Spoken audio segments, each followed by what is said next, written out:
A'udzubillahi minasyaitonirrajim. Bismillahirrahmanirrahim. Dari ayat yang kemarin Ibu lagi lihat lagi 114 ya. 104. 105 ya.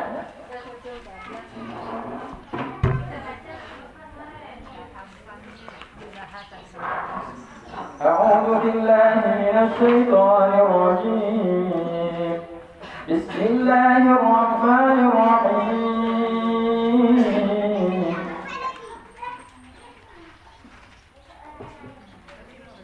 Inna anzalna ilaikal kitaba bil haqqi litahkuma bainan nasi bima araka Allah wa la takun lil kha'inina khasima. Wastaghfirullah, innallaha kana ghafurar rahima. Inna anzalna ilaikal kitaba bil haqq. Sungguh kami telah menurunkan kepada Muhammad al-kitab Al-Quran dengan sebenar-benarnya, agar engkau menjadi hakim yang memutuskan perkara di antara manusia bima arakallahu, dengan berdasarkan wahyu yang Allah ajarkan kepadamu di dalam Al-Quran. Jadi Al-Quran ini diturunkan oleh Allah Ta'ala kepada manusia, kepada Nabi Muhammad, agar Nabi bisa menjadi hakim yang memutuskan permasalahan yang ada di kalangan manusia berdasarkan wahyu yang Allah Ta'ala turunkan di dalam Al-Quran. Jadi itu pertama, kenapa Al-Quran itu diturunkan? Supaya menjadi hakim di dalam memutuskan perkara manusia. Nah, jadi Al-Quran ini gunanya apa? Al-Quran ini sebagai rujukan dalam menentukan mana salah, mana benar. Bagi hakim yang tidak mengerti tentang ayat Al-Quran, tidak mengerti tentang menggali hukum Al-Quran, maka dia akan melenceng di dalam menentukan satu keputusan hukum.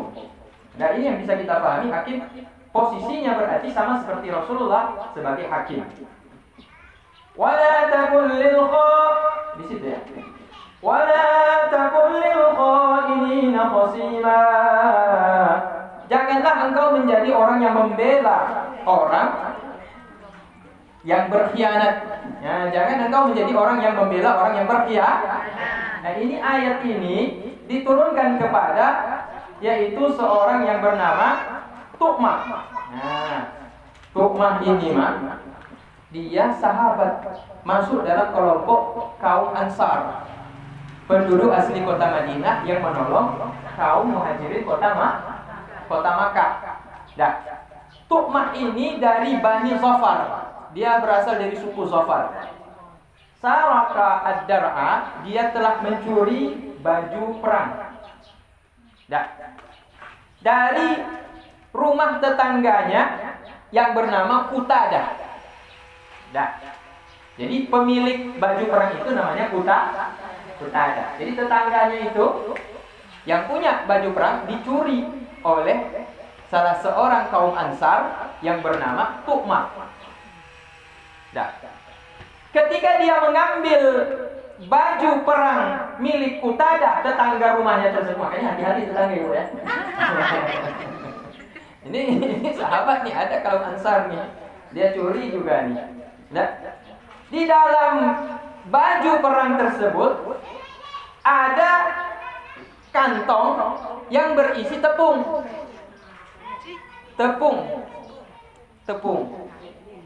Sehingga ketika dibawa lari, dicuri oleh Tu'mah, tepung itu berceceran. Ya tanah tarufihi itu berceceran. Nah, yang tidak diketahui bahwa tepung itu luput daripada perhatian Tu'mah, sahabat Ansar yang mencuri ini. Nah, kemudian ketika Qutadah merasa kehilangan dan dia ikuti jejak tersebut, tepung tadi itu. Nah, sampailah tepung itu ke rumah seorang Yahudi. Seorang Yahudi yang bernama Zaid bin Samin. Ini orang Yahudi nih. Yang satu orang Islam. Ibu mau bela yang mana nih? Islam. Yang curi orang Islam. Yang curi tetangga itu orang Islam. Pemiliknya orang Islam. Yaitu Qutadah. Yang curi adalah Tu'mah. Tu'mah ini Ansariyah. Ternyata tepung itu sampai ke rumahnya Zaid bin Samin. Yang Zaid bin Samin ini adalah seorang yang beragama Yahudi. Faqala ashabud dafi. Maka berkatalah pemilik daripada yaitu baju perang tersebut, aku mengikuti bekas tepung. Maka sesudah kami mengikuti bekas tepung itu, jejak tepung itu sampai ke rumah orang Yahudi. Berarti kan tidak sampai ke rumahnya, yaitu Tu'mah, sahabat Ansar ini. Kemudian Tu'mah dia mengatakan, orang Yahudi ini mengatakan, ketika Qutadah sampai ke rumah Yahudi ini, dia katakan, saya ikuti bekas tepung itu sampai ke rumah kamu. Orang Yahudi itu Zaid bin Samin. Orang Yahudi ini kemudian memberitahukan kepada si pemilik asli daripada baju perang ini, yaitu Qutadah, bahwa dia dititipi baju perang itu oleh seseorang Ansar yang bernama Tu'mah. Jadi orang Yahudi ini mengaku bahwa ini baju perang ini barusan dibawa oleh orang yang bernama Tu'mah, dititipkan ke rumah saya. Datanglah kaumnya siapa? Yang mencuri Tu'mah. Kalau kita bilang orang kampung rawa, janganlah ya, nanti marah orang kampung rawa ya. Dia bilang orang Betawi lah, datang orang Betawi itu sama-sama karena dibela orang kampungnya tuh, jangan sampai dituduh mencuri, dibela lah. Jadi mereka ini tetap berusaha menuduh orang Yahudi itulah yang mencuri. Dan pengakuan orang yang Yahudi tersebut mengatakan bahwa dia tidak mencuri, tapi dia hanya menerima titipan dari seseorang yang bernama Tu'mah. Faqala qaumu Tu'mah. Maka orang kampungnya Tu'mah tersebut, mereka berangkat kepada Rasulullah SAW. Karena Rasulullah sudah jadi pemimpin pada waktu itu. Jadi satu kampung datang bela-belain orang kampung. Mereka katakan, nashhadu annal yahudi huwa sari. Kami semuanya bersaksi bahwa orang Yahudi itulah yang mencuri. Padahal mereka tahu yang mencuri adalah Tu'mah. Jadi orang kampung itu cuma atas dasar yaitu karena sama-sama orang kampung. Nggak mau masa bodoh. Yang penting, jangan malu kampung. Walaupun orang kampung kita yang mencuri, nggak boleh. Tetap yang mencuri orang kampung lain. Nah, kami bersaksi di hadapan Rasulullah bahwa orang Yahudi itulah yang mencuri. Fadhahabu wa syahadu zuran. Maka mereka pergi dan bersaksi palsu di hadapan Rasulullah. Dan mereka tidaklah yaitu melainkan berbuat dosa.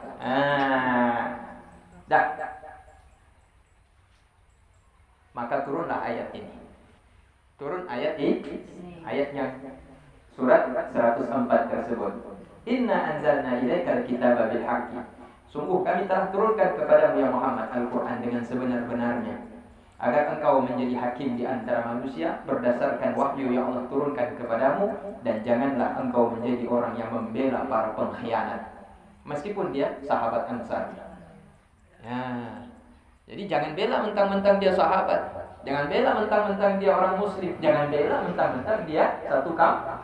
Ujung-ujungnya jangan bela meskipun dia satu keluarga. Jangan bela walaupun dia suami. Apa? Jangan bela meskipun dia itu anak. Kalau salah tetap salah. Nggak boleh kita bilang anak saya yang benar walaupun sudah tahu anak saya salah, tapi nggak mau saya. Anak saya tetap harus benar. Ini dibaca Al-Quran. Nggak boleh begitu dalam Al-Quran. Nggak boleh begitu. Wastaghfirillah. Mohon ampunlah engkau kepada Allah Ta'ala dari apa yang diinginkan oleh Tu'mah, yaitu tidak mengakui bahwa dirinya yang mencuri pakaian Innallaha kana ghafurar rahima. Sesungguhnya Allah Ta'ala itu Maha Pengampun lagi Maha berkasih sayang. Allah Ta'ala Maha Pengasih. Wala tujadil 'anil ladzina yahtanuna anfusahum. Janganlah engkau berdebat membela orang-orang yang berkhianat terhadap diri mereka dengan berbuat maksiat, yaitu berdusta sesudah mereka mencuri. Innallaha la yuhibbu man kana khawanan athiman. Sesungguhnya Allah Ta'ala tidaklah mencintai orang-orang yang berkhianat lagi berbuat maksiat yang menyebabkan mereka itu akan disiksa oleh Allah Ta'ala. Yastaghfuna minan nasi wa la yastaghfuna min Allah. Mereka malu daripada manusia kalau aib mereka terbongkar, tapi mereka tidak malu daripada Allah Ta'ala, padahal Allah Ta'ala Maha mengetahui aib dosa yang mereka tutup-tutupi tersebut, yang tidak mereka akui. Berani mereka berdusta, bahkan mereka menjadi saksi, yaitu saksi palsu. Ini Ibu, ada sengketa tanah nih. Sengketa tanah. Satu keluarga bertengkar berebut tanah. Yang abang bilang ini warisan saya, ada bilang ini warisan saya. Bawalah ke pengadilan. Ya, dibawa ke pengadilan. Ibu selaku istri daripada abang tertua tahu bahwa ini tahu saya dulu waktu dibagi harta warisan ini bukan hak suami saya, tapi karena suami saya harus saya bela. Karena ini masalah warisan ini untuk anak-anak nih, ya, harus saya bela tetap. Maka dia datanglah ke pengadilan, kemudian dia bersaksi dengan saksi palsu. Nah, ini nggak boleh, itu tidak boleh. Ya, ya, meskipun suami. Karena Allah Ta'ala tidaklah mencintai orang yang berkhianat lagi berbuat dosa. Mereka malu dengan manusia, tapi mereka tidak malu kepada Allah yang Maha mengetahui, yaitu kedustaan mereka. إِذْ يُبَيِّتُونَ مَا لَا يَرْضَى مِنَ الْقَوْلِ وَكَانَ اللَّهُ بِمَا يَعْمَلُونَ مُحِيطًا. Ketika mereka menyembunyikan apa yang tidak diridhoi daripada ucapan-ucapan mereka, berdusta bohong tentang pencurian tersebut dan melemparkan tuduhan curian itu kepada orang Yahudi. Padahal Yahudi cuma terima titipan saja. Yahudi itu cuma terima titipan saja. Oleh Tu'mah yang muslim tadi, dia hanya menitip datang kepada Yahudi, ini barang ini saya titip ke tempat kamu, agar kalau dicari nggak ada di rumah saya. Akhirnya orang Yahudi yang menerima titipan ini menjadi orang yang tertuduh. Wa kana Allahu bima ya'maluna muhita. Allah Ta'ala ilmunya itu meliputi segala sesuatu, tidak ada yang tersembunyi dalam ilmu Allah Ta'ala. Nah, jadi ini kita harus diingatkan juga bahwa kalau kita sudah berbuat, berani bertanggung jawab. Jadi kita jangan istilahnya lempar batu sembunyi tangan atau cari kambing hitam. Ya Bu ya. Jadi kambing hitam. Kambing hitam banyak ya. Kalau cari kambing hitam asli boleh untuk korban kan? Dan cari kambing hitam untuk menjadikan orang itu sebagai tertuduh, tersangka, padahal bukan dia melakukan. Nah, itu yang tidak dibolehkan. Ha antum haula ijadaltum anhum fil hayatid dunya faman yujadilullah anhum yawmal qiyamah amman yakunu alaihim wakila. Ha antum, wahai kalian, haulai, kaum yang telah yaitu berdebat tentang mereka, yaitu Tu'mah, tentang kehidupan dunia. Kaum yang membela yaitu orang yang berdusta di dalam kaumnya. Siapa kalian yang akan kalian jadikan sebagai pembela kelak ketika kalian berhadapan dengan Allah Ta'ala pada hari kiamat? Jadi jangan kita bela suami. Nanti kita ketika jumpa dengan Allah Ta'ala, siapa yang bela kita? Suami pun gak mau bela ketika di akhirat.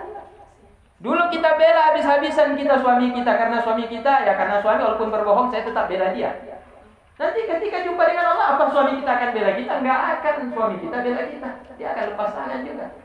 Gak mau dia dia bela walaupun istri kita telah berdusta, rela untuk berdusta, membela suami agar jangan malu di hadapan manusia, tapi suami ini tidak akan membela kita. Siapa kalian akan membela kalian ketika kalian berhadapan di hadapan Allah Ta'ala pada hari kiamat?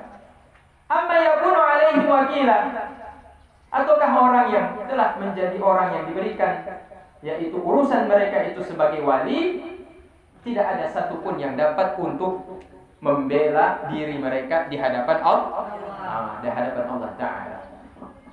وَمَنْ يَعْمَلْ سُوءًا أَوْ يَظْلِمْ نَفْسَهُ ثُمَّ يَسْتَغْفِرِ اللَّهَ يَجِدِ اللَّهَ غَفُورًا رَحِيمًا.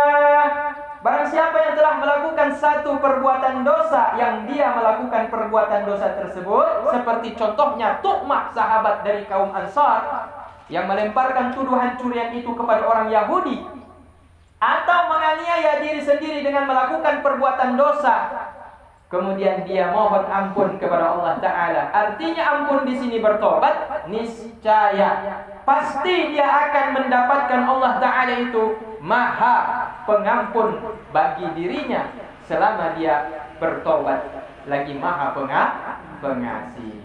Nah, jadi tidak ada istilahnya kalau kita sudah berzina, sudah mencuri, sudah membunuh, sudah merampok, sudah menyakiti orang, kemudian kita datang menyesal minta ampun kepada Allah Ta'ala, tidak diampunkan. Tidak mungkin. Allah Ta'ala Ghafurur Rahimah. Yajidillah Ghafurur Rahimah. Dia akan menjumpai, akan mendapati bahwa Allah Ta'ala itu Maha Pengampun, lagi Maha Mengasihi hambanya. Gak ada Allah Ta'ala itu marah kemudian, saya tidak terima taubat kamu. Masa bodoh. Nah, kamu udah dilarang, tetap kamu buat, udah saya gak akan pernah mengampunkan kamu. Tidak ada. Ya Allah pasti akan menerima taubat hambanya. Bila mana taubat hambanya itu dengan taubat yang nasuh. Apa beda istighfar dengan taubat? Bolehkah kita taubat nggak ada istighfar? Istighfar itu astagfirullah, mohon ampun kepada Allah dengan mengucapkan astagfirullah, dengan lisan mengucapkan astagfirullah, tapi dengan perbuatan yaitu tingkah kita menjauhi apa yang dilarang oleh Allah Ta'ala. Jadi seiring sejalan antara istighfar dengan akhlak, istighfar dengan tingkah laku, istighfar dengan perbuatan, itu seiring sejalan. Kalau lisan mengucapkan astagfirullah, maka sesudah mengucap astagfirullah, tingkah laku juga mengikuti apa yang diucapkan oleh lisan. Ada orang bertanya, Ustaz, Tengku Abu, cukup tidak kalau kita cuma istighfar saja tapi tidak taubat? Enggak bisa. Ya? May yastaghfirillah tsumma ya'udu ilaihi ka'annahu mustahzi li rabbi. Barang siapa yang beristighfar, minta ampun kepada Allah Ta'ala dengan lidah, mengucapkan astagfirullah, habis itu kemudian dia lakukan lagi maksiat, maka sama seperti dia mengejek Allah Ta'ala. Dia sama seperti orang yang mengejek-ngejek Allah Ta'ala, lagi ulu-ulu Allah Ta'ala. Berarti dia mempermainkan Allah Ta'ala. Padahal Allah Ta'ala tidak bisa dipermainkan, tapi seolah dia mempermainkan Allah Ta'ala. Seperti taubat nasuhah berarti azamnya ada, kemudian actionnya juga ada. Azam tekad dalam hati itu udah bulat, dia tidak akan kembali lagi, dan actionnya dia berupaya keras untuk tidak melakukan maksiat tersebut. Oh balik lagi, kembali lagi, oh balik lagi, kembali sampai bosan bikin maksiat. Ya Bu ya. Ya, orang bikin maksiat itu akan tobat dia kalau dia ingat kepada Allah. Karena perbuatan apapun yang kita kerjakan itu pasti akan ada jenuhnya. Salat ibu, nasuhah itu maksudnya salat tengah malam. Nah, itu salat, bukan tobat. Salat malam salah satu di antara bentuk tobatnya seorang hamba. Salah satu. Amal soleh itu merupakan salah satu bukti taubat. Banyak amal soleh itu banyak. Baca Al-Quran, sedekah, zakat, silaturahmi, bantu orang yang tidak mampu, gotong royong, ya kan? Berhubungan sosial dengan baik, muamalah dengan baik, tidak khianat. Banyak amal soleh. Jadi setiap amal soleh merupakan bentuk di antara banyaknya, sekian banyaknya bentuk-bentuk, yaitu taubat. Jadi kalau ada orang sholat berarti oh ya tobat. Berarti tobat itu salah satu bentuk taubat. Tapi tobat bukan hanya dengan sholat. Nah, sholat hanya satu bagian di antara bentuk bahwa dia tandanya itu sebagai orang yang bertaubat. Ada orang bertaubat tapi tidak istighfar, boleh tidak? Nah, Dia taubat. Dia sholat tapi tidak istighfar. Berarti taubat cuma dengan tangan. Taubat dengan kaki, taubat dengan kepala, taubat dengan tubuh, tapi lidah enggak taubat. Karena dia tidak mau mengucap astagfirullah. Nah, makanya seiring mengucap lisan dengan kata astagfirullahalazim, diiringi sesudah itu dengan perbuatan-perbuatan yang baik, menjauh daripada perbuatan yang tidak diridhoi oleh Allah Taala. Nah, kemudian ini sudah. Jadi ibu dah mengerti ya, istighfar dengan taubat seiring sejalan. Kalau orang beristighfar kemudian berencana untuk berbuat kembali maksiat, dan astagfirullahaladzim, ini pasti udah diampunkan dosanya sama Allah Taala. Bikin lagi maksiat. Yang tadi udah diampunin. Buat lagi. Nanti udah buat lagi, minta ampun lagi. Innahu kana ghafurur rahim, akan Allah Maha Pengampun. Allah penyayang, enggak apa-apa, bikin lagi. Habis itu maksiat lagi. Berarti tidak dia mengamalkan, istighfar diamalkan kemudian dalam bentuk praktek perbuatan. Hanya istighfar dengan lisan. Jadi taubat dengan lidah, tidak taubat dengan perbuatan. Itu sama seperti orang yang mempermainkan Tuhan. Sama seperti orang berhutang, Ibu. Orang berhutang, kemudian niat dalam hati, nggak akan saya bayar. Apa namanya? Dia datang sama ibu, tak assalamualaikum ibu, saya butuh balik uang bu, saya ditilang tadi, nggak pakai lagi razia. Berapa? 200.000 ibu, 200.000. Begitu dikasih dalam hati, ibu nih saya nggak akan kembali. Nah, berarti udah dapat. Jadi apa? Kalau orang pinjam uang, niat dia berhutang, kemudian dalam hati dia tidak ingin kembalikan uang itu namanya apa namanya? Pencuri. Ya, kalau pencuri dia masuk ke rumah orang sembunyi-sembunyi. Kalau ini mencuri lebih mencuri terang-terangan. Cuma di samping mencuri menipu. Ya, karena dia minta dalam bentuk utang. Tapi dalam hatinya nggak akan saya kembali lagi. Atau dia pinjam uang, kemudian dia lari ke Takengon. Habislah 6M. Nah. Ada korbannya kan di sini. 6M. Ada yang hilang 500 tuh, yang kakak sini 500 juta tuh. Dia pasien meninggal suaminya, habis itu kena lagi 500 juta. 500 lebih ya? Terus saya 500 lebih udah besar kali pesantrennya. Ada bangunan apa aja sih? Jadi sampai dibilang sama istrinya kakak, ayah suaminya kan meninggal kan? Jadi kalau dikembalin 300 juta saya cabut gugatan. Biarlah 200 juta itu impas ya. Tapi nggak bisa juga dikembalikan kan? Barang yang baru disita sama polisi kan baru 1.700.000.000. Sedangkan uang yang hilang 6M. 6M. Lah dirahmati. Gimana? Pakai uang tuh. Saya aja 100 juta sebenarnya nggak kenyang-kenyang saya itu. Mak, 100 juta mak, kira-kira kalau dapat 100 juta mak pakai makan sampai berapa tahun ya? Ya, 6M. 6M berarti 6.000 juta. Oh, ini mepeng ah. Kemana dibawa uang kamu? Ada berbagi dah orang ni. Gimana? Ada berbagi-bagi. Oh, dibagi-bagi itu mah ya. Yang jelas nggak dikasih sedekah ke sini nggak apa. Kalau sampai sedikit ke sini sedekah kembali nggak sedekah orang dari hasil kerja. Nipu namanya. Jadi kalau dia pakai uang orang kemudian dia niat tidak akan kembalikan, itu namanya pencuri. Tapi mencurinya terang-terangan. Pencuri terhormat maaf. Jadi mencuri terang-terangan masih lebih memalukan dibandingkan mencuri sembunyi-sembunyi. Mencuri sembunyi-sembunyi kita nggak tahu siapa orangnya. Nah, tapi kalau mencuri terang-terangan, dia meminjam uang kita dalam hatinya, nggak bayar. Buktinya apa? Kalau kita datang tagih, bagaimana dia? Lebih galak dia daripada kita. Ya kan? Ada pernah lihat ibu? Dia pinjam uang sama kita 6 juta misalkan. Dia janjiin 1 bulan, datang kita ke rumah dia. Kak, tolonglah kembaliin uang saya. Apa pinjam? Apa cepat tagih, cepat kali ditagihnya. Justru dia lebih marah daripada kita yang meminjamkan uang. Nah, kalau kita kasih pinjam sama orang itu juga nih kedua kali, ya. Itu sama saudara. Jadi orang yang meminjam sudah lupa dulu jasa orang yang memberi pinjaman. Nah itu yang dimuliakan Allah Ta'ala. Nah, alhamdulillah min dzalik, walaupun kita ada hutang, jangan lari kita dari masalah tersebut. Jadi kalau bisa kita sampaikan kepada orang yang tempat kita pinjam itu bahwa kita sedang terbelit masalah. Nanti saya usahakan pelan-pelan saya lunasin gitu. Itu lebih baik daripada kita tidak bertanggung jawab atau malah kita lari. Dah. وَمَنْ يَكْسِبْ إِثْمًا فَإِنَّمَا يَكْسِبُ عَلَى نَفْسِهِ وَكَانَ اللَّهُ عَلِيمًا حَكِيمًا. Dan barang siapa yang melakukan perbuatan dosa, maka hanya saja dosanya itu untuk dirinya dan balaknya itu akan menimpa dirinya, kemudaratan yaitu kesulitan akan menimpa dirinya juga. Kan susah, akhirnya masuk penjara.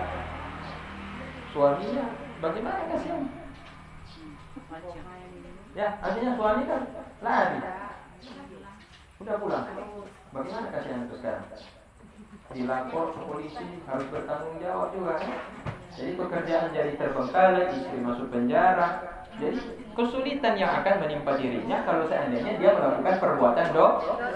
Jadi jangan kalau ibu bertanya-tanya, kenapa hidup saya ini kenapa susah terus, padahal kerja udah banting tulang, sholat kali. Tapi kok hidup ini kayaknya susah melulu, nggak ada bahagia sama sekali ya. Nah, itu kembali lagi ingat dosa. Nah, kembali lagi ingat dosa. Ingat dosa. Berarti ada dosa saya mungkin sama Allah Ta'ala. Minta ampun kepada Allah. Tidak juga. Orang yang senang batinnya karena dekat dengan Allah Ta'ala, itu sebagai orang itu tidak selamanya orang senang-senang itu banyak dosa, Ibu. Gini Ibu ya, orang itu kadang-kadang nampak di manusia dia senang, tapi dia menutupi kesedihannya. Nah, itu menandakan dia orang yang tidak cengeng ketika diberikan ujian, dia tidak ingin dilihat oleh saudaranya atau kawannya sebagai orang yang sedang susah. Maka nampak dia riang, nampak dia senang, nampak dia bahagia, kayak orang senang aja, kayak orang nggak ada masalah, gitu kan? Maka jangan kemudian kita menjudge orang yang senang berarti dia nggak pernah mendapatkan ujian, berarti dia bukan orang yang baik. Belum tentu juga kan? Jadi kita menilai tidak boleh melihat secara lahiriah. Orang kaya nampaknya susah gimana? Gimana? Orang kaya nampaknya susah. Orang kaya nampaknya susah. Ini berarti dia menyembunyikan kekayaannya. Belum kaya, belum kasih, betul kaya, belum malatin. Belum kaya, belum kasih di balik. Belum kaya, belum kasih, belum kaya. Menyuruh kaya, belum kasih nyonggok. Tapi menyuruh kasih belum kayanya. Dua kemungkinan. Ada orang miskin memperlihatkan kekayaan, ada orang kaya memperlihatkan kemiskinan. Ada orang kaya memperlihatkan kemiskinan supaya dapat bantuan BLT.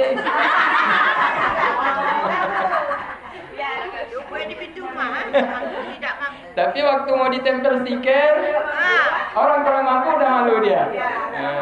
Pintar juga kan pemerintah. Tidak mampu orang kaya. Ya? Orang kaya berarti orang kaya mengaku-ngaku miskin. Berarti orang kaya tidak punya rasa malu. Ya. Jadi kalau seandainya ada orang kaya menampakkan dirinya miskin bukan karena BLT boleh. Orang kaya menampakkan miskin bukan karena BLT itu bagus. Ya, ada orang kaya dapat tuan, dia punya ruko banyak, di Belampi dia ada 10 rukonya, dapat tuan ada 5 rukonya, di Banda Aceh di sekitar masjid itu banyak rukonya. Tapi kalau kita lihat kok dia pakaian biasa, mobilnya sederhana, rumahnya sedang-sedang aja. Istrinya pun emasnya nggak besar-besar kali, tipis. Ya. Tapi kalau kita tanya sama orang-orang, siapa orang paling kaya di Barat Selatan? Dia. Astagfirullah, sering duduk dengan saya di warung kopi itu di rumah makan biasa aja. Nah, itu orang kaya tidak memperlihatkan kekayaannya. Jadi itu tidak akan menimbulkan kecemburuan kepada orang miskin. Tapi orang kaya menampakkan kemiskinan tujuannya untuk dapat BLT itu yang salah. Bahkan rela dia ditempel. Saya orang miskin. Berarti itu tidak punya malu saja. Itu sudah lebih parah lagi itu. Itu lebih bahaya lagi. Jadi ibu ya, ada ibu-ibu miskin menampakkan kaya, tapi tidak punya niat untuk menampakkan kaya. Orang saja menilai dengan bentuk rasa suuzon. Ada ibu-ibu jualan kangkung, cuci baju tetangga, penghasilan 15.000 satu hari. Kita pergi ke pasar tengok dia jualan tahu tempe, tapi cincinnya 3 lewat. Setiap jari itu ada 3 cincin. Ini 3 cincin. Gelangnya tebal. Gelang tebal. Kalungnya pun keluarin sampai tebal. Tapi jualan kangkung itu. Nah, itu apa? Apakah dia menampakkan kekayaan padahal dia miskin? Atau tidak? Dan tidak bisa kita menghukum, tidak bisa kita memvonis, dan tidak bisa menghakimi bahwa dia ini pamer. Macam sudah miskin sok kaya. Kemudian sempat ngomong lagi, saya aja kaya pamer-pamer. Ya, saya aja kaya pamer-pamer. Oh jangan gitu. Ada orang yang semacam itu, ibu. Dia jualan kangkung, dia cuci baju, tapi dia punya emas banyak. Ini contohnya, bagaimana miskin tapi kaya. Mau tahu nggak ibu? Mungkin salah satu ibu sudah praktek, tapi saya ingin sampaikan juga. Saya share sama-sama dengan ini. Ada orang miskin tapi kaya. Contohnya, dia punya penghasilan 15.000. Kadang 20, kadang 25. Tapi sudah mati 5.000 itu dari penghasilan itu harus mati beli emas. Ya, kan ibu-ibu ada pasti seperti itu. Makanya jangan heran, di Aceh ini banyak emas. Itu Mas Monas punya Aceh itu kan? Mas Monas pesawat itu punya Aceh itu. Saat orang lain kami, karena orang Aceh itu rajin beli emas. Investasi yang paling bagus adalah emas. Dia naik nggak pernah turun. Ada turun sedikit, tapi stabil turunnya, nggak jatuh sekali. Kebanyakan naik. Terus beda dengan mobil. Kalau mobil dijual jatuh turun harganya dan lama laku. Tanah begitu juga. Tanah lama, meskipun naik terus tanah, tapi lama laku. Tapi kalau emas, pergi sama Poncek langsung laku kan? Diamond ya. Atau pergi ke toko emas di sekitar Kota Babi. Begitu kita butuh, ada sakit, masuk rumah sakit, butuh biaya, ya kan? Dirujuk ke BPJS nggak bisa katanya, harus pergi ke rumah sakit lebih elit lagi. Terpaksa pergi Malaysia, karena beli tiket, nggak ada uang tabungan, ada emas, terus laku. Jadi emas ini penting sekali. Jadi ada orang yang jualan cuma kangkung tadi, tahu, tempe. Ada yang juga cuma cuci baju tetangga. Penghasilan 15.000, penghasilan 25.000. Kadang-kadang dia sisihkan cuma 5.000. Kalau lebih dia simpan 10.000 itu udah mati tuh untuk emas. Dia nggak simpan uang, Ustaz ya. Dia simpan emas ya. Iya. Kalau uang nggak bisa dipegang. Jadi 5.000 sampai 30 hari berapa ibu? 150.000 itulah dia beli datang ke toko emas. Pokoknya saya bak 150.000 kasih emas ya. Berapa gram? Setengah gram pun jadi. Nggak 1 gram, setengah gram pun jadi. Kasih lagi juga setengah gram ya. Dia dapat cash masuk kantong.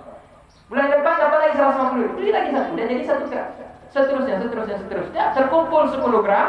Dia datang tukar tambah, beli yang tebal. Jadi halus beli kan. Dijadiin 1 menjadi tebal. Kalau 10 tahun jadi bagaimana tuh? Tebalnya. Makanya ibu dia jualan kangkung tetapi emasnya tebal. Datang suaminya, pinjam uang emas tuh untuk modal.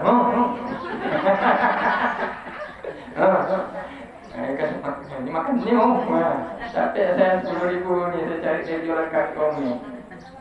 Makanya ceritanya emas itu udah dianggap mati. Jadi untuk siapa? Tuh dia pakai. Kalau dia meninggal ada yang tinggal untuk anak.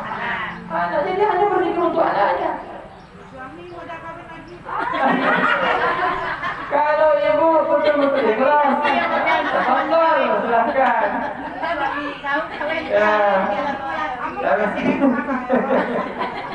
Itu susah kali cari yang seperti itu, Bu. Udah. Ya ada emas waktu mas nikah itu dikasih maka mas kawin itu kan jadi modal. Bangkrut lagi kan habis. Iya modal semuanya. Ya ada warisan ketika meninggal suami, ada hutang ditinggalin. Ya, jadi itulah kenapa orang Aceh ada dia cuma kerja biasa saja, tetapi kok dia pakai emas banyak ibu karena mati dia buat penghasilannya itu pokoknya 100.000, 20.000 simpan. Pokoknya 15.000, 5.000 simpan. Pokoknya 20.000, 5.000 atau 10.000 simpan. Itu udah mati itu. Nah, sehingga dia punya emas kawin. Maka 30 tahun ke depan dia berangkat haji bisa jadi. Ya, maka kita bingung kenapa orang ini rumahnya jelek, rumahnya buruk, rumahnya kok palingnya udah hampir umum, tapi kok dia undang kita baca syukuran, baca tahlil, kenduri untuk berangkat haji. Dari mana uangnya? 30 tahun dia simpan 5.000, 10.000, 5.000, 10.000 mati untuk emasnya saja. Nah, untuk makan bagaimana? Itulah sisanya sedikit tuh, 10.000. Nah, kalau suami kasih lagi 30.000, udah 40.000, itulah makan di situ. Kalau suami kasih 10.000, dia cuma 10.000, itulah 20.000 makan. Apa yang dimakan? Itulah nasi dengan tempe, itulah nasi dengan telur. Nggak ada cerita, oh saya berangan-angan pergi makan ini, itu. Nggak ada. Kecuali kalau ada rezeki lebih. Yang penting kasih mati itu. Nah itu kunci kalau ingin ibu punya di jari-jari itu. Ya. Bukan apa-apa ibu, itu untuk anak kita. Kalau anak kita suatu saat, ya kan, anak kita mau sekolah tinggi-tinggi, ada emas nih, ada emas. Tabungan untuk masa depan anak-anak kita. Kalau anak-anak kita nanti selesai kuliah ternyata mereka jadi anak-anak yang berhasil punya uang banyak, ya mungkin dari situ nanti diberangkatkan lagi dia bawa uang. Yang gitu ya. Amin ya rabbal alamin. Jadi jangan lihat orang miskin punya emas kemudian kita sangka macam-macam. Tersangka bu?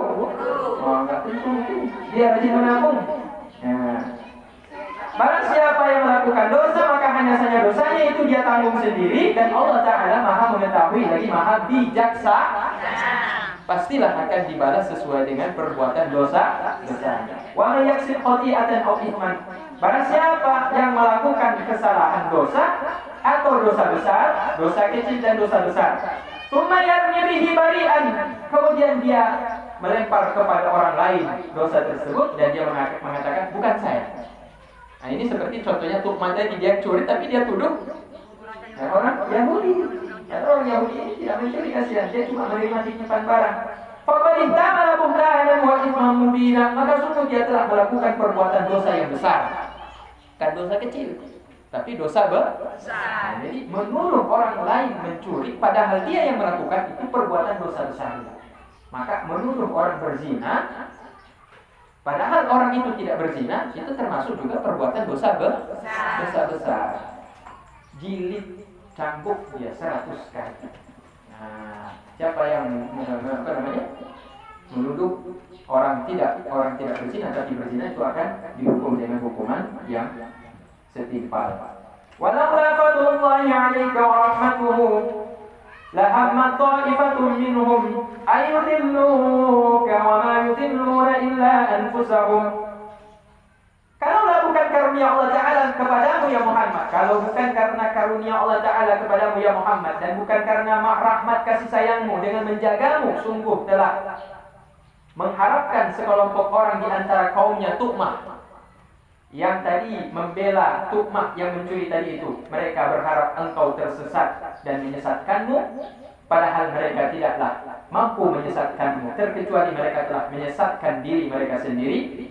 Dan tidaklah mereka itu membahayakan, mencelakakan dirimu ya Muhammad.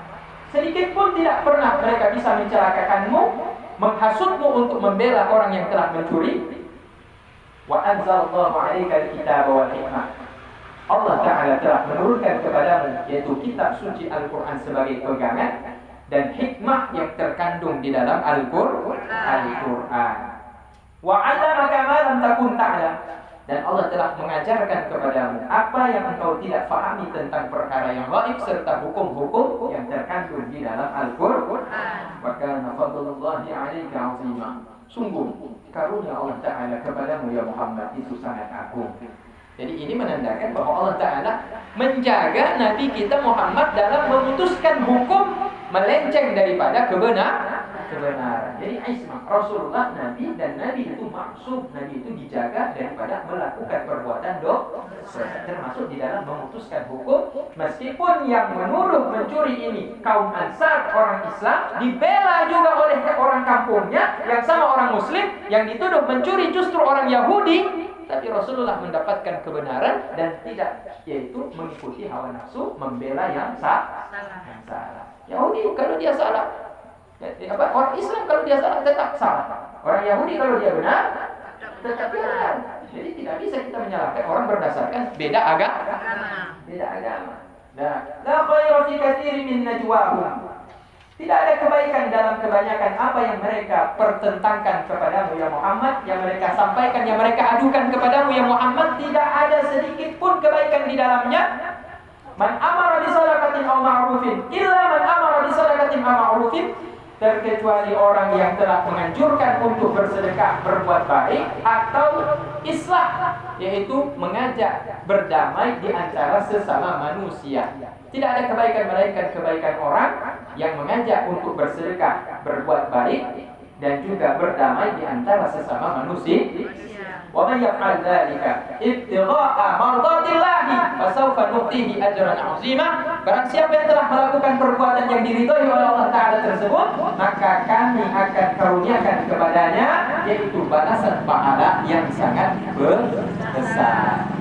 Jadi kalau kita berbuat baik, beramal soleh, mengajak orang bersedekah, dan juga ketika ada terjadi pertengkaran antara sesama manusia, dia masuk di situ dan mendamaikan mereka, maka dia mendapatkan balasan pahala di sisi Allah. Pahalanya besar. Wa man yushakkikir rasul min ba'di ma tabayyana lahul huda. Barang siapa yang meragukan atau menyalahi Rasulullah sesudah ada nyata petunjuk yang datang daripada Allah Ta'ala, wa yattabi ghayra sabilil mu'minin, dan dia mengikuti jalan selain umat mukmin, dia tidak mengikuti jalannya orang-orang yang beriman, nuwallihi ma tawalla, kami akan palingkan dia, yaitu dengan memberikan wali-wali, penuntun-penuntun, penguasa-penguasa yang menyesatkan mereka. Kalau mereka tidak mengikuti Rasulullah, kami akan berikan kepada mereka itu pemimpin-pemimpin yang akan menyesatkan mereka. Kalau mereka tidak mau mengikuti Rasulullah, dan ujungnya wa yuslihi jahannam wa sa'at masira, dan kami masukkan mereka dalam akhirat kelak dalam neraka jahannam sehingga mereka terbakar di dalamnya, dan itu merupakan tempat kembali yang paling celaka. Innallaha, sesungguhnya Allah Ta'ala la yaghfiru wa yushraka bihi, tidak akan pernah mengampunkan kalau dia disekutukan, diduakan. Manusia aja enggak mau dimadu, Ibu ya. Allah pun tidak mau dimadu. Ibu, mau dimadu? Diracun mau? Dimadu enggak? Diracun boleh berarti. Maksudnya di sini, kalau karakter wanita meskipun boleh menikah dua, tapi mereka rata-rata tidak mau dimadu. Kebanyakan, sedikit yang mau, kebanyakan tidak mau.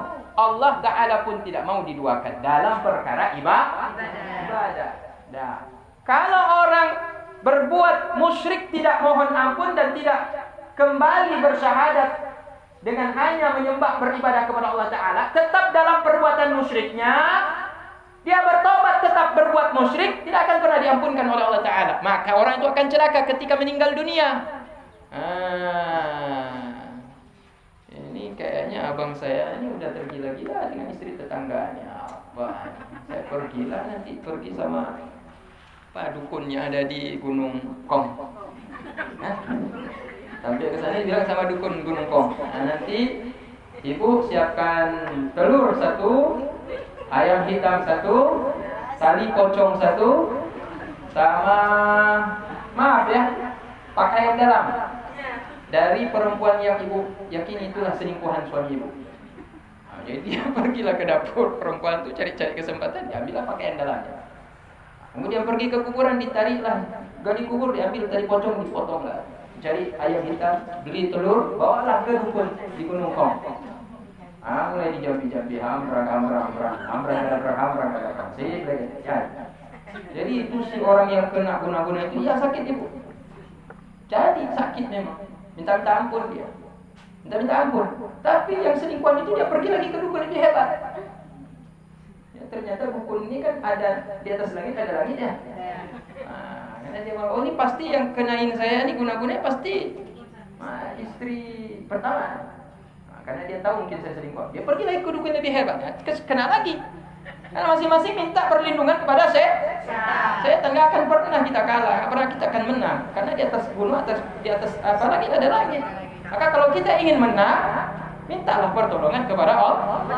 Tapi jangan datang ke saya, Ibu. Suami saya kayaknya udah selingkuh nih Ustaz.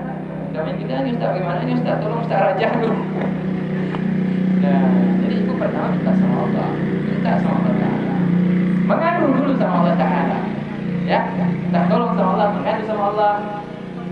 Berikan Allah hidayah kepada suami saya, Allah. Oh, udah lama berdoa, baru datanglah sama abu-abu yang keramat-keramat tuh, minta doa mereka. Ya, doa saya kayaknya kurang nih, mungkin banyak maksiat saya dulu nih.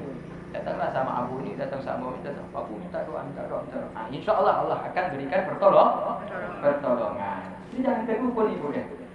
Ya, karena dukun itu berbuat maksiat dengan menyekutukan minta bantu pertolongan jin kafir. Dia minta tolong kepada setan itu. Jadi kalau ibu datang kepada dukun, berarti ibu juga musyrik. Ibu datang kepada dukun, bukan dukun patah ibu ya, bukan dukun kusuk, bukan dukun melahirkan, bukan dukun yang rajah-rajah pakai kalimat Allah Ta'ala, tapi dukun yang mengamalkan ilmu-ilmu setan, dukun hitam, dukun aliran setan, aliran hitam, itu tidak boleh. Nah.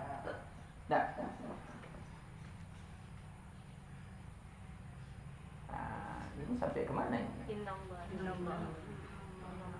Inna Allah la yaghfiru an yushraka bihi wa yaghfiru ma duna dzalika liman yasha.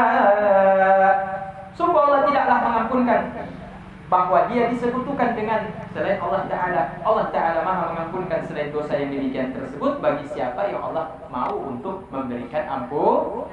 Jadi kalau kita bersekutu dengan setan, menyembah setan, minta tolong kepada setan, kepada dukun-dukun yang minta memuja kepada setan hantu belau, maka tidak akan diampunkan tobat kita oleh Allah. Tidak akan diampunkan oleh Allah Ta'ala. Tapi kalau dosa yang lain kita minta ampun kepada Allah, dihapuskan oleh Allah Ta'ala. Tapi kalau musyrik tidak. Wa man yusyrik billah faqad dhalla dhalalan ba'ida. Barang siapa yang menyekutukan Allah Ta'ala, maka sungguh sesat dengan kesesatan yang nyata, jauh daripada kebenaran. Iyad'una min dunihi illa inatha. Tidaklah mereka menyembah orang-orang musyrik daripada selain Allah Ta'ala terkecuali patung-patung wanita. Lata, Uzza, Manat. Itu berhala yang ada di sekeliling Ka'bah. Lata, Uzza, Manat itu berhala-berhala batino. Berhala-berhala perempuan. Lata, Uzza, Manat itu Tuhan perempuan. Tuhan batu perempuan. Kalau Hubal, itu baru yang laki-laki. Jadi ada Tuhan laki-laki, ada Tuhan perempuan. Kalau kita Tuhan tidak berjenis kelamin, Ibu.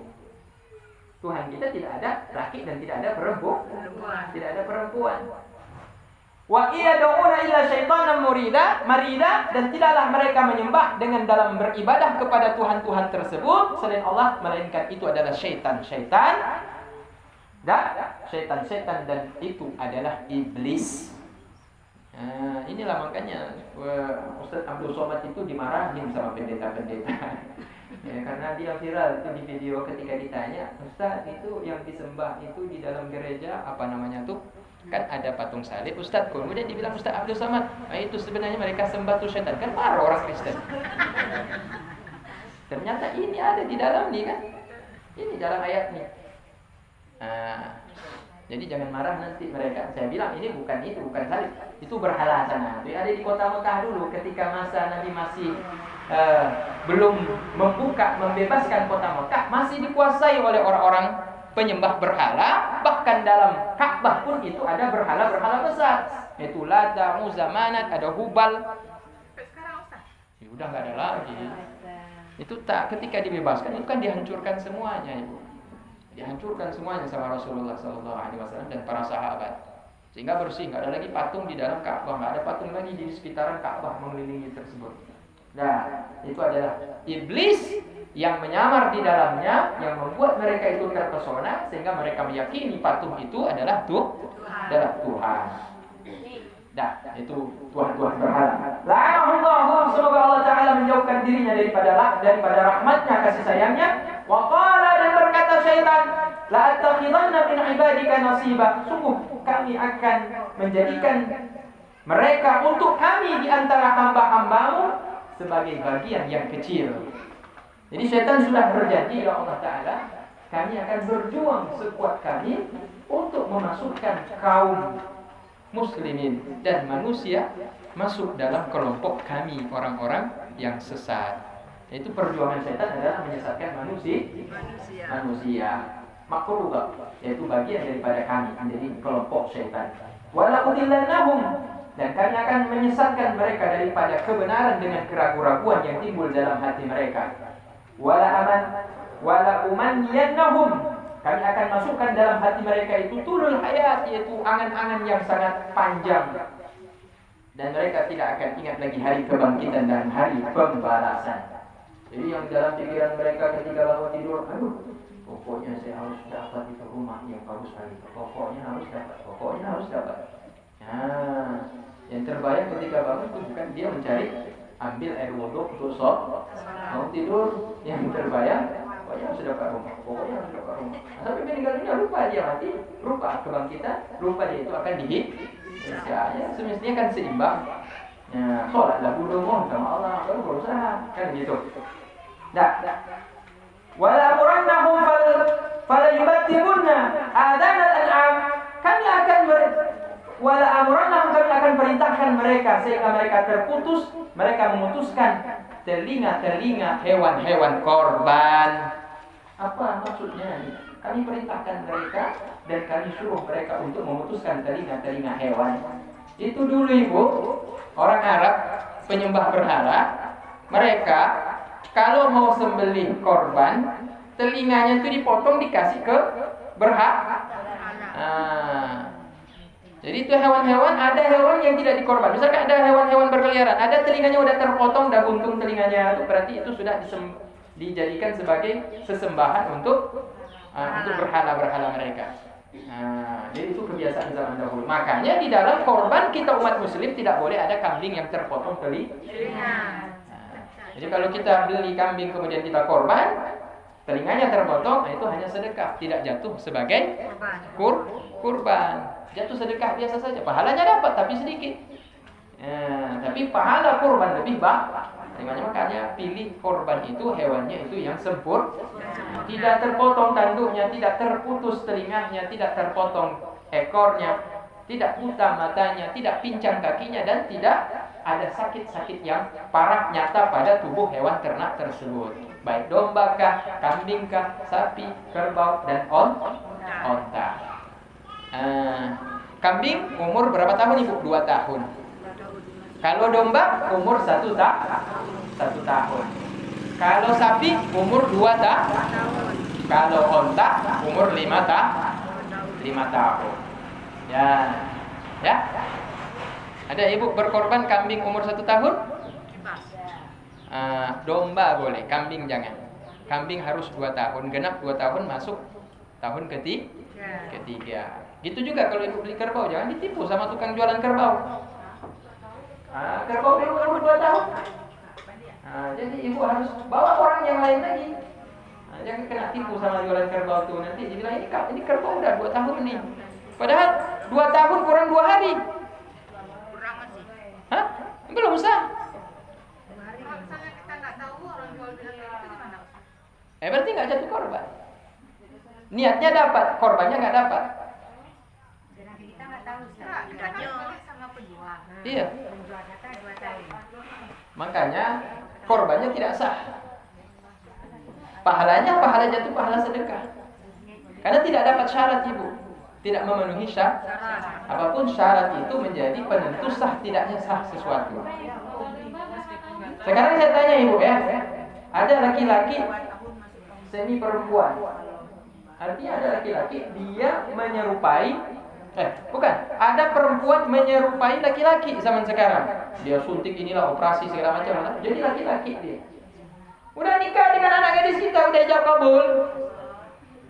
Udah 2 bulan baru ketahuan dia ternyata perempuan. Sah nggak laki-laki itu jadi suami? Makanya Ibu kalau beli kerbau itu pastikan dia umurnya 2 tahun. Bagaimana caranya Ustaz? Saya pun tidak tahu. Nanti Ibu harus berarti Ibu harus tanya sama orang yang memang jualan kerbau, Mang.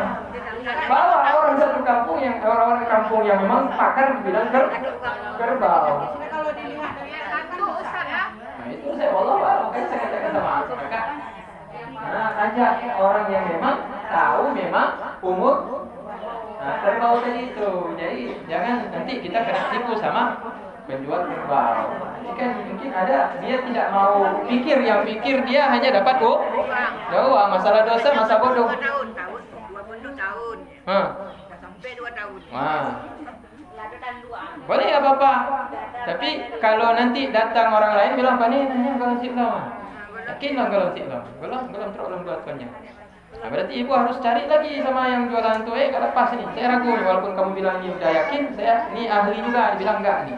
Belum kena 2 tahun. Tukar, cari yang lain. Nah, kita kan nggak mau cuma jadi sedekah, kita mau juga dapat pahala kurban. Karena kalau sedekah nggak dihitung per bulu pahalanya. Tapi kalau kurban dihitung pahalanya per bulu. Iya, bulunya itu satu istana di rumah ibu. Satu istana di surga, bukan di rumah. Satu bulu.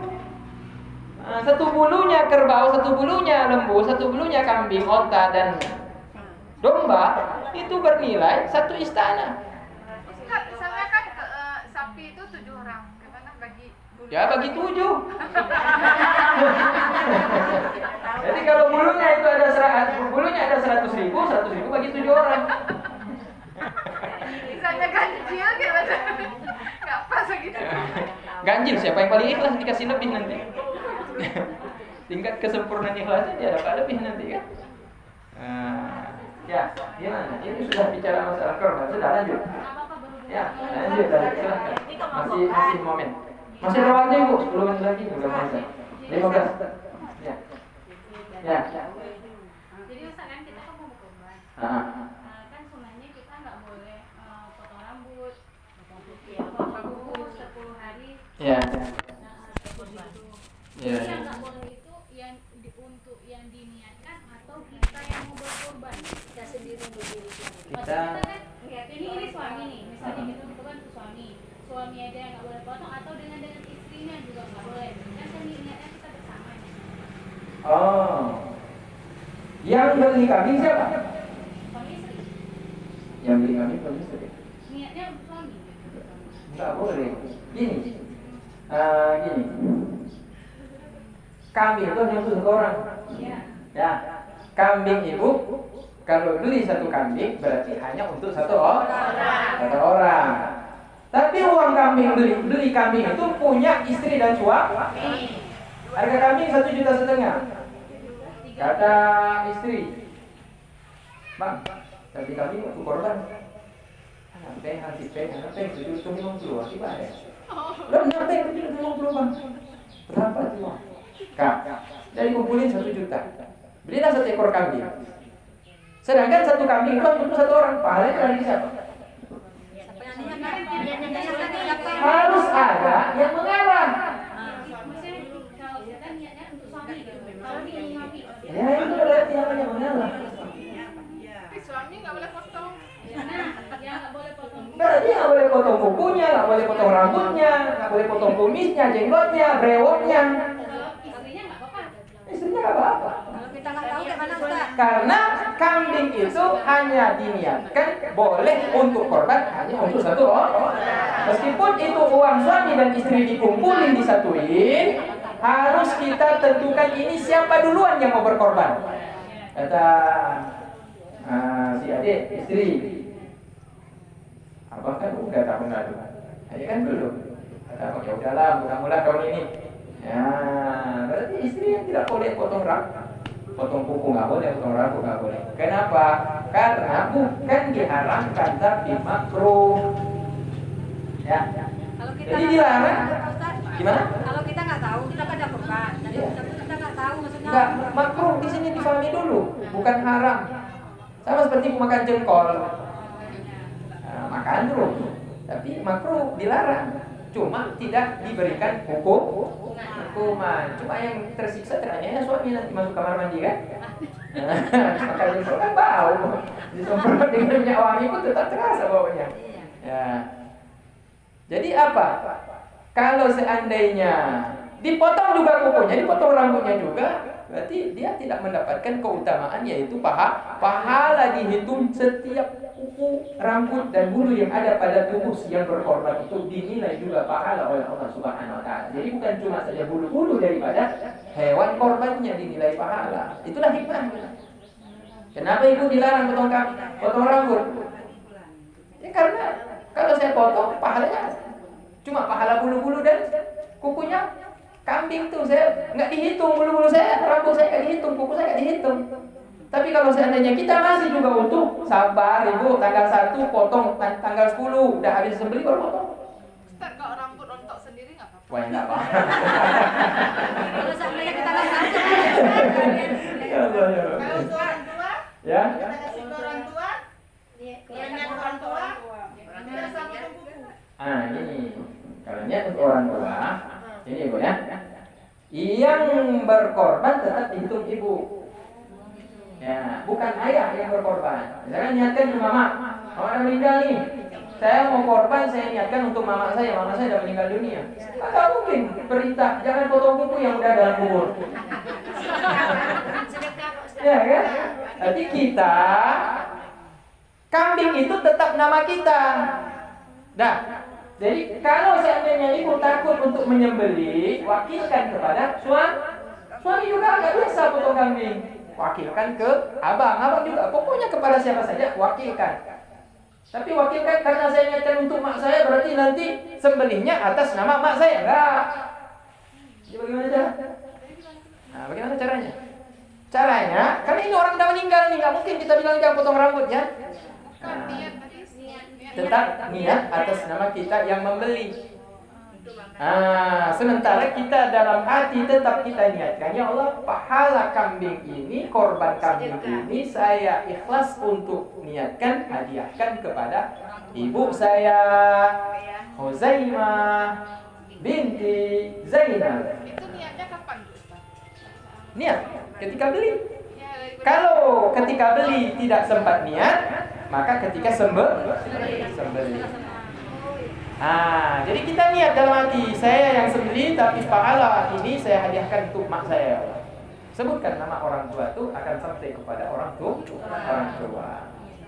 Ya, gitu ibu ya. Jadi bukan orang tua dalam kubur itu dia nanti jangan potong rambut. Kita yang nggak boleh potong rambut, walaupun kita niatkan untuk orang tua.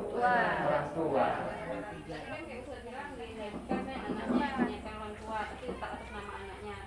Bagaimana kalau misalnya beli kerbau atau sapi tapi untuk satu keluarga, untuk almarhum mamanya, almarhum bapaknya, dan termasuk anaknya yang tadi niat itu juga dia termasuk di situ. Itu sebut semua. Sebut Semuanya. Jadi ketika si misalkan kalau ibu yang sembelih kan, tapi makruh ya perempuan sembelih itu. Ya, sunnah yang menyembelih adalah laki-laki. Dan kalau perempuan itu dia tidak menyembelih, maka dia menyaksikan barang yang disembelih, hewan korban yang disembelih. Maka si yang menyembelih tadi ini dia harus mengucapkan sebut satu-satu orang 7 orang tadi tersebut yang diniatkan. Jadi Bismillah, Allahu Akbar, Allahu Akbar, Allahu Akbar, La ilaha illallah, Allahu Akbar, Allahu Akbar walillahil hamd. Bismillah, Allahu Akbar, minka wa ilaika an. Minka ini darimu ya Allah, dan kembali kepadamu ya Allah. Dari Ahmad bin Muhammad, dari Umar bin Thayyib, dari siapa lagi? Almarhumah binti almarhum. Kan gitu kan? Dari Zainab binti Muhammad. Sampai 7 orang itu benar disebut satu-satu nama. Pak, misalnya Ya. kalau kami kurban beda-beda keluarga, bagaimana Pak 7 orang itu Pak? Apa namanya? Yang penting 7 orang. Ustaz, mana Satu Pak, ya Pak. Iya 7 orang. Tapi jangan kambing dan domba. Lembu. Semuanya. Suami. Ustaz, mana lebih utama satu ekor dengan satu ekor kambing dengan 7 orang tek-tekan gitu? 1 ekor kambing tanggung 1 orang lebih bagus. Karena dia mampu, dia untuk satu kambing bagaimana? Satu orang. Mana lebih utama? Kalau 1 orang kan berarti 1 kambing dengan 1 lembu tek-tekan 7 orang. 7 orang. Yang 7 orang kembar. Satu orang beli kambing dengan dengan 7 orang satu lembu. Ya. Nah, ya. Sekarang saya tanya harganya berapa? Kan semuanya beda harga ya, Bu? Iya. Nah, satu kambing berapa? 3 juta. Oke, Ibu. Satu kambing 3 juta, Ibu. Dan buat Kambing 2 juta. Kalau lembu 2 juta per orang. Mahal kan kambing 3 juta, Ibu. Saya besok biara kambing lah saya berarti. 3 juta. Nanti ibu-ibu majelis taklim mau beli korban nanti dari saya. Ya, boleh tuntas. Ya. ada 3 juta, ada 2 setengah, ada 2 Oke. Kalau ibu beli kambing harga 1 ekor kambing 3 juta.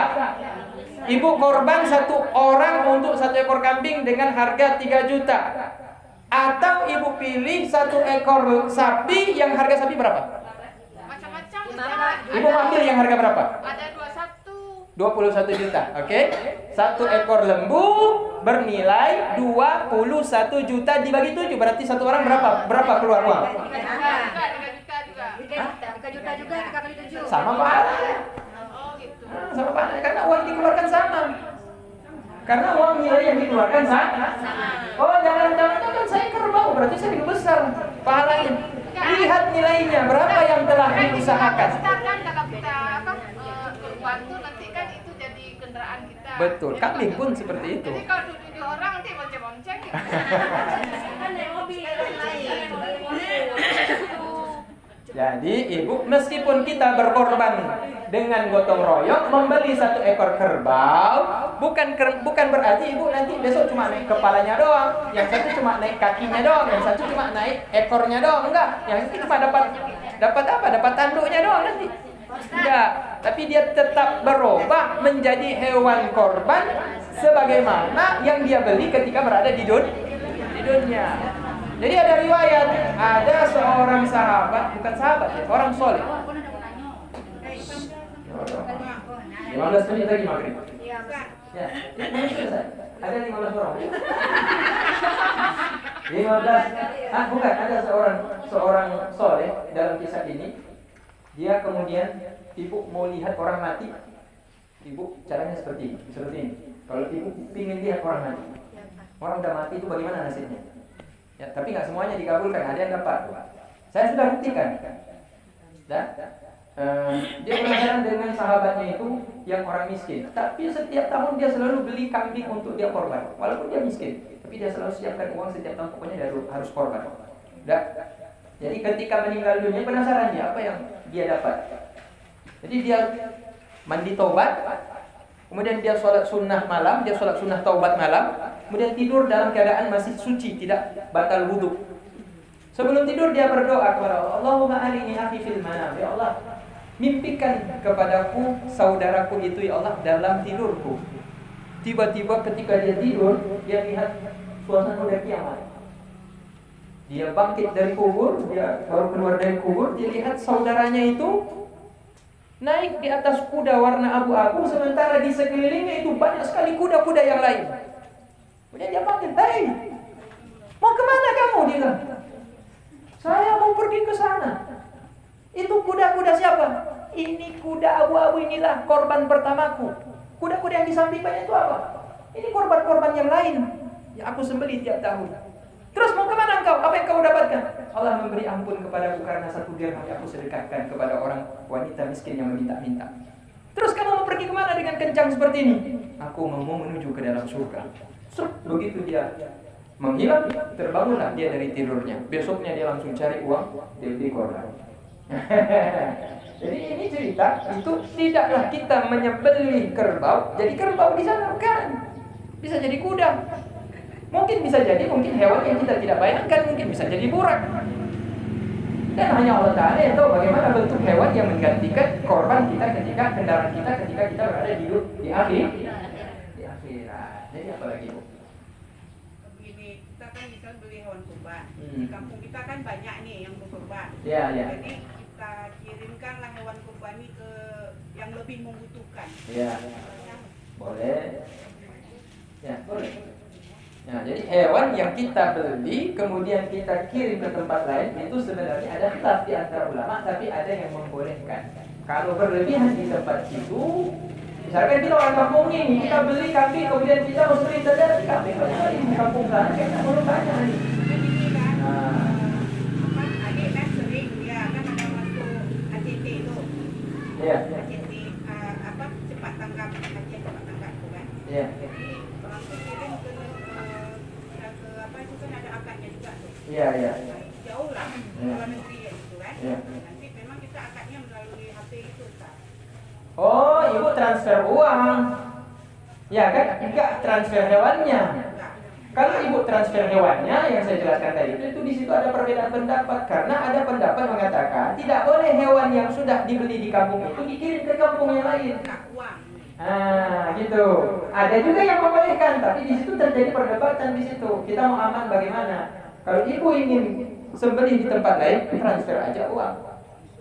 Karena ada masalah itu pada masa dahulu kala ulama-ulama di Jawa yang dulu mereka menetap di Mekah dikirimin uang oleh saudaranya yang ada di Jawa, dikirimlah kepada mereka ulama yang ada di Mekah. Dulu kan susah pulang, nggak ada pesawat, kapal laut. Apalagi berapa bulan baru sampai ke tanah Jawa dari Mekah itu. Jadi kalau dia mau kirim ke kambing dari kampung kan susah ke sana. Itulah uang. Uang dikirim ke sana. Jadi sampai di sana kemudian dibeli kambing oleh ulama yang ada di Mekah, ulama Jawa yang menetap di Mekah dibeli kambing disembelih di sana. Nah itu dibolehkan. Ini boleh kan? Boleh. Tapi kalau hewan itu kita beli di sini, kemudian kita bawa ke kampung lain, akan menyebabkan masyarakat sekitar di situ merasa cemburu, jangan. Tapi kalau masyarakat di situ ridho, kita ambil pendapat mengatakan boleh dikirim ke kampung yang lain. Ustaz, Iya. ada yang mendapatkan kita berkurban, apakah boleh kita makan dagingnya Pak Ustaz? Korban boleh dimakan, tapi jangan banyak-banyak. Banyak boleh, tapi paling banyak 3 genggam. Ibu di berapa biasanya kalau korban? Berapa kilo dikasih sama ibu? Ada ditimbang nggak? Ustaz tapi dibilang sepertiga untuk orang kurban, sepertiga untuk tetangga-tetangga, sepertiga untuk fakir miskin. Iya, udah boleh dibagi itu. Dibagi sama Pak Ustaz. Boleh kalau mau bagi makan dari waktu nih. Itu Bu, itu kalau pembagian secara normalnya seperti itu. Tetapi afdalnya itu dibagikan semuanya kepada orang fakir dan orang miskin. Tapi kalau ingin mendapatkan keberkahannya juga, sunnah juga minimal kita makan 3 genggam. Dan bagian yang paling afdal bukan otak, orang berebut otak salah, yaitu hati. Jadi kalau kita ingin dapat keutamaannya, nah ini ibu ya, kalau ibu bernazar, saya tahun depan bernazar beli kambing untuk korban, haram dimakan, karena itu nazar. Jadi kalau nazar itu haram ibu makan walaupun sedikit sekali. Ya. Ini kalau kita niat bersedekah, haram juga makan Pak ya? Ini kalau niat sedekah apaan Bu? Sedekah sama orang fakir miskin, anak yatim. Korban nggak? Kurban. Kalau nazar tetap tidak boleh ibu makan. Kurbannya disedekahkan ke fakir miskin. Memang korban harus dibagi ke fakir miskin. Jatah kita. Oh kalau jatah kita kasih juga ke fakir miskin. Ya, sama. Itu, iya, tetap dapat pahala juga korban. Ya. Ada kayak di kampung lihat semua rata dapat, miskin kaya dibagi semua sama. Dan tidak dipermasalahkan memberikan hewan korban kepada orang Tidak kaya. beradu lagi. Tapi orang kaya hanya boleh hak makan, tidak boleh hak menjual. Nah, gitu. Tapi kalau orang miskin dan orang fakir boleh kalau dia ingin jual untuk dapatkan uang beli baju hari raya, itu boleh. Hari raya kan hari raya kedua itu. Nah, orang kadang-kadang Pak Ustaz kan orang Iya. terima banyak misalnya kan Iya. yang orang janda gitu kan. Kalau udah banyak beli jualnya ke mana tuh? Boleh, karena dia bukan orang kaya. Kalau orang kaya tidak boleh. Orang kaya hak boleh, tapi makan saja, tidak boleh jual. Nah. Ya, ibu ya. Satu lagi ibu ya. Ada dalam kitab I'anah disebutkan oleh pengarang Syekh Said Bakar Asyad Ta'lim Yati bahwa Banyak kesalahan di masyarakat itu ketika memberikan korban, ketika dia niatkan, dia niatkan begini, aku niat membeli korban. Jadi ketika dia berniat, aku niat membeli korban, maka ini jatuh wajib. Kalau sudah wajib sama seperti nazar, maka haram dia makan. Aku niat beli korban. Maka yang semestinya apa? Aku niat membeli korban sunnah, gitu. Nah, aku niat membeli korban sunnah, atau aku niat sunnah untuk korban. Aku niat beli kambing ini sunnah korban. Aku niat beli korban, aku niat beli lembu ini untuk korban yang disunnahkan. Nah, maka boleh makan. Tapi kalau dia katakan, aku niat beli kambing ini untuk korban, jatuh wajib itu, maka tidak boleh makan. Sama seperti nazar. Kalau kita niatnya uang ada lebih tidak saya mau buat kurban, berarti tiap tahun nggak bisa, nggak boleh makan. Iya, karena itu tidak menyebutkan sunnah. Ulang balik. Tapi ini pendapat di kalangan ulama yang mengatakan itu tidak boleh dimakan. Meskipun ada pendapat yang lain. Tapi di situ jadi ada pendapat yang mengatakan boleh, ada yang mengatakan tidak. Jadi kita ibadah kita jadi ada ini ikut yang mana nih gitu. Terus gimana dia? Jadi untuk amat berarti niat, aku niat untuk membeli korban sunnah, atau aku niat untuk membeli kambing ini untuk sunnah korban. Nah, maka di situ boleh dimakan. Itu ada dalam kitab I'anatul Talibin.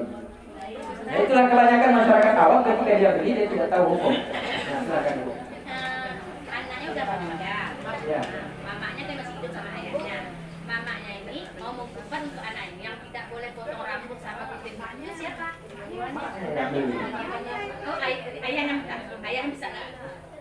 Ini untuk anaknya meninggal. Anaknya udah meninggal. Itu mamanya ini diminta